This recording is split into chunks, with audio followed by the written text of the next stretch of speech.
ከትንሣኤ ጀምሮ እስከ ዳግመ ትንሣኤ ያሉት ዕለታት ስያሜያቸው ምን ይባላል? ታሪካዊ አመጣጣቸውስ ምን ይመስላል? የሚለውን በዚህ አጭር ቪዲዮ ላይ ነግራችኋለሁ። ይህን ቪዲዮ እስከ መጨረሻው ድረስ እየተከታተላችሁ ሰብስክራይብ፣ ላይክ፣ ሼር እያደረጋችሁ ቻናሉን አገልግሎቱን እንድታበረታቱ በአክብሮትና በትህትና ጠይቃችኋለሁ። አሁን በቀጥታ ወደ ዝግጅቱ እናልፋለን። ከትንሣኤ እስከ ዳግመ ትንሣኤ ያሉት ዕለታት ስያሜያቸውና ታሪካዊ አመጣጣቸው። ከትንሣኤ ሌሊት ጀምሮ እስከ ዳግም ትንሣኤ ያለው ሳምንት የፋሲካ ምስጢር የተገለጠበት፣ ከግብፅ ወደ ምድረ ርስት ከሲኦል ወደ ገነት መሻገርን የሚያመላክት ሳምንት ነው። ለፋሲካ የሚታረደውን በግ ፋሲካ ይባላል። ፋሲካ ማለት ደግሞ ማለፍ ነው። ኢየሱስ ክርስቶስ የተሰቀለበትም ሳምንት የፋሲካ ሳምንት ነበር። እሱም ንጹሕ የእግዚአብሔር በግ ሆኖ ደሙን ስላፈሰሰልን ፋሲካችን ክርስቶስ ተባለ። ብሉይ ደግሞ የሐዲስ አምሳል ነው። ይኸውም ሙሴ የእስራኤልን ሕዝብ ባሕረ ኤርትራን ካሻገራቸው በኋላ ወደ ምድረ ርስት፣ ነፍሳት ደግሞ በክርስቶስ መሪነት ከሲኦል ወደ ገነት መግባታቸውን የሚገልጽ ነው። ዕለቱም ሙሴ የወልደ እግዚአብሔር፣ በትረ ሙሴ የመስቀል ምሳሌ፣ ግብፅ የሲኦል የገሃነመ እሳት፣ የፈርዖን የዳቢሎስ ሰራዊቱ የሰራዊተ ዳቢሎስ፣ እስራኤል የምዕመናንና ባሕረ ኤርትራ የባሕረ ሲኦል ምሳሌ ናቸው። ዕለተ ሰኞ ማዕዶት። ማዕዶት የቃሉ ትርጉም መሻገር ሲሆን በዚህ ቀን ቤተ ክርስቲያን ነፍሳት በክርስቶስ ሞትና ትንሣኤ ከሞት ወደ ሕይወት፣ ከሐሳር ወደ ክብር፣ ከጨለማ ወደ ብርሃን፣ ከሲኦል ወደ ገነት መሻገራቸውንና ፋሲካችን ክርስቶስ መሆኑን ታስባለች። ማክሰኞ ቶማስ።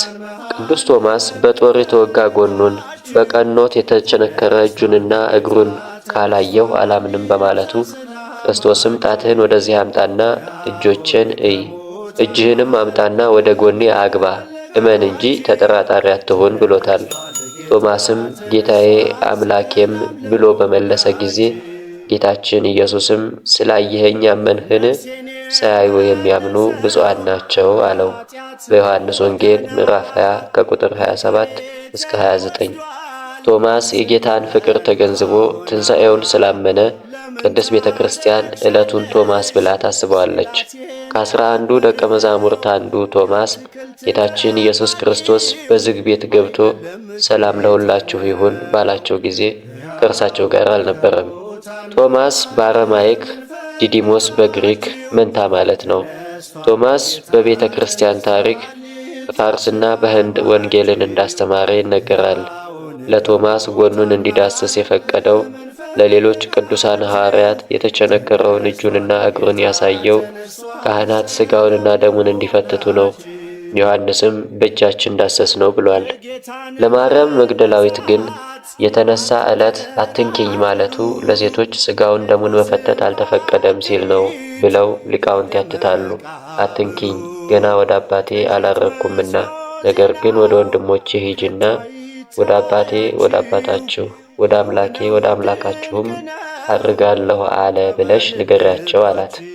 በዮሐንስ ወንጌል ምዕራፍ 20 ቁጥር 17። ገበ መለኮቱን የዳሰሰች እጁ በሕይወት ትኖራለች። በህንድ አገር ከታቦት ጋር በመንበር ላይ ትኖራለች። በየዓመቱ በእመቤታችን በዓል በአስተርእዮ ሊያጥኑ ሲገቡ የሚሾመውን ወጥታ ቀኝ እጁን ትይዘዋለች። ዓመት አገልግሎ ያርፋል። ዕለተ ረቡዕ አልዓዛር። አልዓዛር ክርስቶስ ያስነሳው የማርያምና የማርታ ወንድም ነው። የስሙም ትርጓሜ እግዚአብሔር ረድቷል ማለት ነው። ዮሐንስ ወንጌል ምዕራፍ 11 ከቁጥር 7 እስከ 48። አልዓዛር የሞተው መጋቢት 17 ነበር። እህቶቹም ክርስቶስ እንዲመጣ መልእክት ልከውበት ነበር። ክርስቶስ ግን በአራተኛው ቀን ማለትም መጋቢት 20 መጥቶ ከሞት አስነስቶታል። ፋሲካውንም በወዳጁ በአልዓዛር ቤት ያከብር ዘንድ ከደቀ መዛሙርቱ ጴጥሮስንና ዮሐንስን አስቀድሞ ላከ። ከዚያም በአልዓዛር ቤት ሆኖ የአዲስ ኪዳንን ሥርዓት ምስጢረ ቁርባንን ሰርቶ ለደቀ መዛሙርቱ አሳያቸው። አልዓዛር ከተነሳ በኋላ በሐዋርያት ኤጲስቆጶስነት ተሹሞ 40 ዓመት አገልግሎ ግንቦት 27 ቀን አርፏል። ዕለተ ሐሙስ የአዳም ሐሙስ። አዳም የመጀመሪያው ሰውና የሰው ሁሉ አባት ነው። በስድስተኛው ቀን የተፈጠረ የሰው ሁሉ ምንጭ ስለሆነ የሰው ዘር ሁሉ ከእርሱ ተገኝቷል።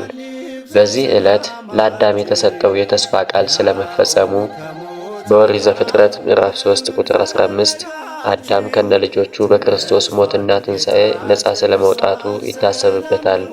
ክርስቶስ በተነሳበት በአምስተኛው ቀን ሐሙስ አዳም ይባላል።